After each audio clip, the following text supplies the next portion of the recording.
A1 milk A2 மில்க்குங்கிற டிஃப்ரென்ஸ்லாம் வந்து கொதிக்க வச்சா போயிடும் அப்படிங்கிற மாதிரி சொல்லியிருப்பாரு.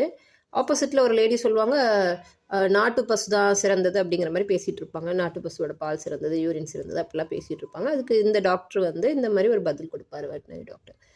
A1 A2ஓட டிஃப்ரென்ஸ்லாம் வந்து ஹீட் பண்ணுறதுக்கு முன்னாடி தான், ஹீட் பண்ணிட்டா எல்லாம் போயிடும் அப்படின்னு சொல்லியிருப்பாரு. அப்படிலாம் கிடையாது.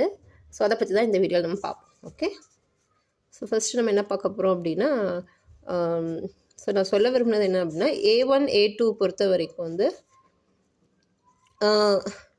ஸோ இப்போ A2 மில்க் தான் சிறந்தது அப்படின்னு சொல்கிறாங்க. ஸோ அது வந்து நாட்டு பசு, நம்ம ஊர் பசுக்களுடையது.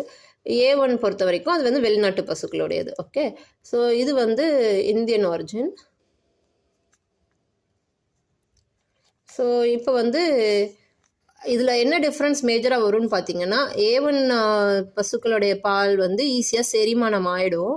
சாரி, இது வந்து செரிமானம் ஆகாது. இது வந்து ஈஸியாக டைஜஸ்டபிளாக இருக்கும். அதுக்கு காரணம் வந்து ஒரு சில ப்ரோட்டீன் மாலிக்யூல்ஸ் வந்து டிஃப்ரென்ஸ் இருக்குது. ஸோ அது ரொம்ப டீட்டெயில்டாக நான் போக விரும்பலை. ஸோ ரொம்ப சிம்பிளாகவே பார்த்துருவோம். ஓகே,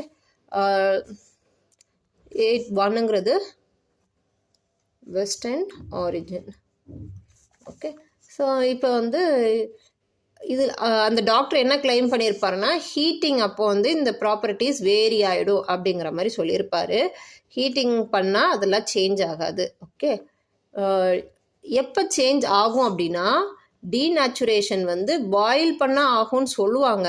ஓகே, இது வந்து நீங்கள் ஒரு பேப்பரோ இதுலேயோ போய் பார்த்தீங்கன்னா, ப்ரோட்டீன்ஸ் வந்து டீநேச்சர் ஆகிடும், ஹீட் பண்ணுனா டீநேச்சர் ஆகும் அப்படிலாம் கொடுத்துருப்பாங்க. ஓகே, அதோடைய ரீசன் என்ன, டீநேச்சுரேஷன்னா என்ன அப்படிங்கிறத நான் எக்ஸ்பிளைன் பண்ணுறேன். ஓகே, நம்ம மில்கை வந்து என்ன பண்ணுவோம் அப்படின்னா, பாயில் பண்ணி தான் யூஸ் பண்ணுவோம். ஓகே, நான் ஜஸ்ட் பாயில் தான் பண்ணுறோம்.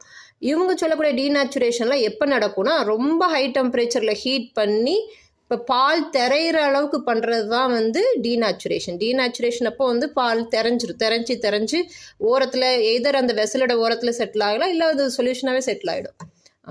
நேச்சுரேஷனுங்கும் போது அது ஒரு நேச்சுரல் இதில் இருக்கும். டீநேச்சுரேஷன்னா இயற்கையாக இருக்கிற தன்மையை இழந்து ஒரு வேறு தன்மைக்கு வர்றது.